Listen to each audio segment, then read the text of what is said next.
Getting blood drawn is a routine part of modern healthcare. It feels simple. You show up, a phlebotomist does their job, and you wait for a call from your doctor.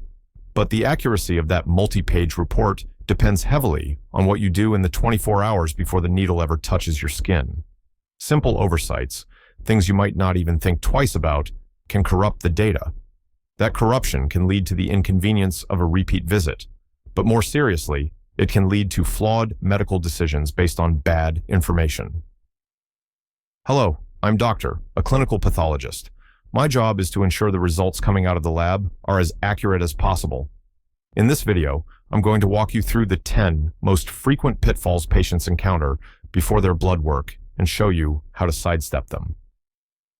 Let's begin with the number one source of confusion: misunderstanding what fasting truly means.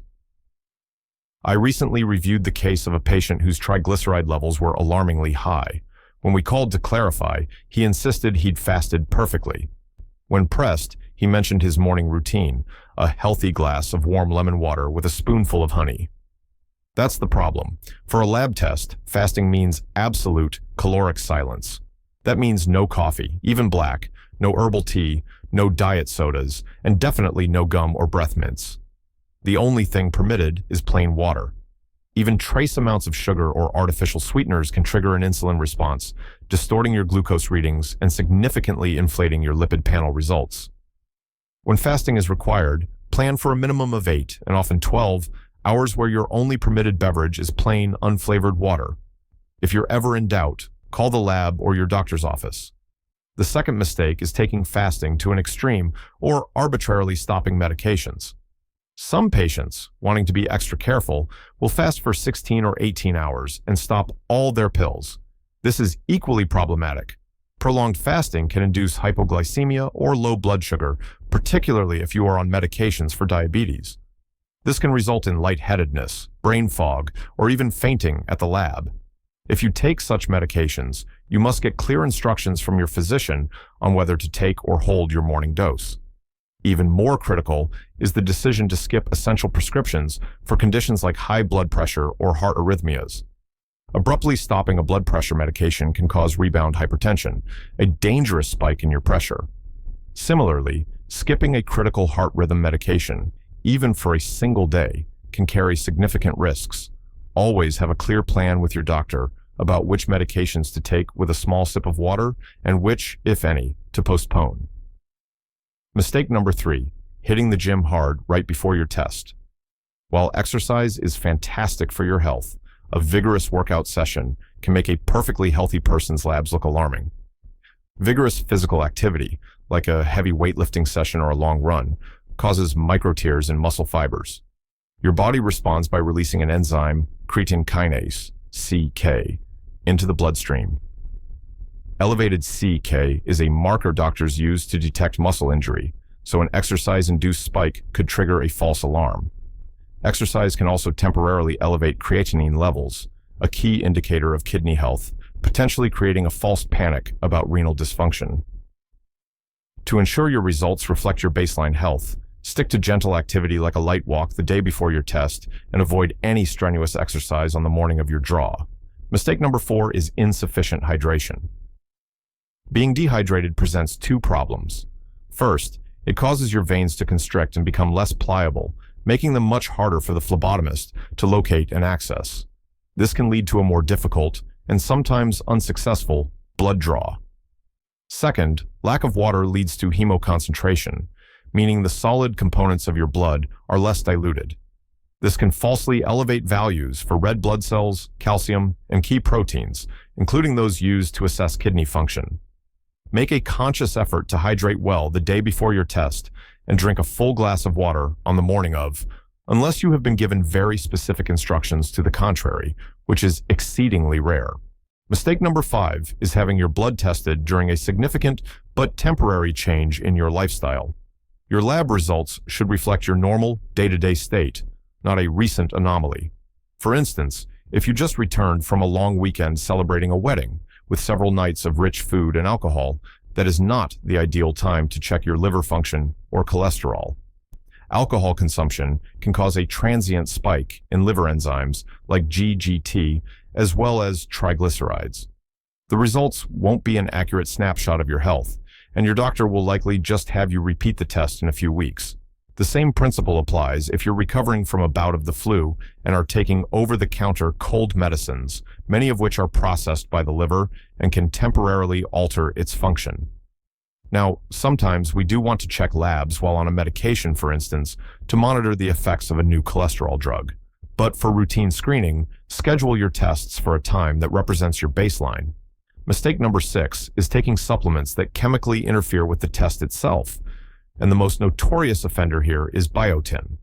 Biotin, or vitamin B7, is a star ingredient in many hair, skin, and nail supplements. To be clear, biotin is not harmful to your thyroid gland. The problem is a chemical one that happens inside the lab's testing machine. Many modern thyroid tests use a biotin streptavidin binding system. It's a core part of the test's chemistry. High levels of biotin in your blood sample flood this system and interfere with the reaction, leading to a falsely suppressed thyroid-stimulating hormone, or TSH, result. This could lead your physician to mistakenly diagnose hyperthyroidism or inappropriately reduce your thyroid medication dosage, causing you to become hypothyroid and feel unwell. It's a simple interference with a serious consequence. Discontinue any supplements containing biotin for at least 72 hours before having your thyroid levels checked, and always list it on your medication sheet. Mistake number 7 is testing hormones without regard to the body's clock. Many hormones operate on a strict circadian rhythm. Testosterone is a prime example. Its production follows a distinct diurnal pattern, peaking shortly after waking and declining throughout the day.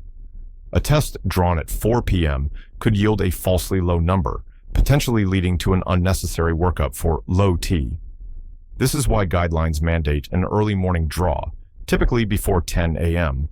Cortisol is even more timing dependent. To investigate adrenal insufficiency, low cortisol, we must measure it at its expected peak, around 8 a.m. A low level at that time is highly significant. Conversely, to screen for Cushing's syndrome, excess cortisol, we need to see if it's high when it should be at its lowest point, or nadir, which occurs around midnight, often requiring a special saliva collection kit used at home. And remember, pulling an all-nighter throws this entire rhythm into disarray, rendering a morning hormone test unreliable. Mistake number 8 is failing to disclose all substances you're taking. Many people remember to list their prescriptions but forget about things from alternative practitioners, online clinics, or even high-dose supplements from the health food store. I saw a case where a young, healthy man's kidney function tests appeared slightly off. His doctor was concerned. After much discussion, the patient finally mentioned he was taking large doses of creatine monohydrate, a very common bodybuilding supplement. Creatine is metabolized into creatinine, the very marker we use to measure kidney function. This one piece of information reframed the entire clinical picture from potential kidney disease to expected and harmless effect of a supplement. Be exhaustive. Tell your doctor everything. Mistake number 9 is retesting too quickly after a medication change.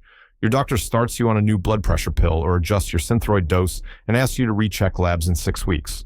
But you're eager and go after just 2. The results may not show much of an improvement, leading to frustration and a potentially premature and incorrect second change in your therapy. Most medications require a certain period, days or often weeks, to reach a steady state in your bloodstream where their effect is consistent and can be accurately measured. Adhere to the follow-up timeline your doctor provides. Give the medicine time to work. And finally, mistake number 10, waiting until the very last minute. Procrastinating on your lab work until the day before your doctor's appointment creates a high risk that the results won't be processed and reported in time. The temptation then is to reschedule the appointment, but this can be a crucial error. Even a partial report can contain vital, time-sensitive information. We might see critically low potassium levels or a dangerously high white blood cell count that requires immediate attention, even if the rest of the panel is still pending. Don't cancel your visit. It's far better to review the available data and address any urgent issues than to delay care. Proper preparation for a blood test isn't just a matter of convenience. It's a critical component of accurate diagnostics. Getting it right the first time ensures your doctor has the highest quality information to work with, saving you time, stress, and repeat appointments. If you found this information valuable, please give this video a like, subscribe for more content, and share it with anyone you know who has a lab appointment on their calendar. Remember, this content is for educational purposes and is not a substitute for professional medical advice. Thank you very much for watching, and I'll see you in the next video.